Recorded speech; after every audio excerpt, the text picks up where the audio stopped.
Good morning, Regal Plastics. This is Matt. I'm Felix. Coming at you from the Alamo City, and today we're going to show you how we're becoming more lean in our fabrication department.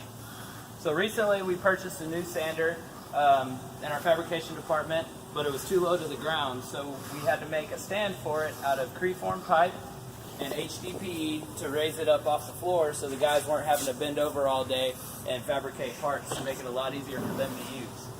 So without further ado, I'm going to go ahead and show you how this works. But before I do, I'm going to go ahead and put on my safety glasses because we always want to practice safety first.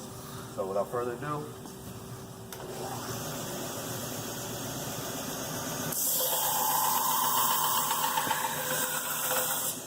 that's it. And this is one way we're becoming more lean here in San Antonio in our fabrication department. Hope you enjoyed our video and y'all have a great day.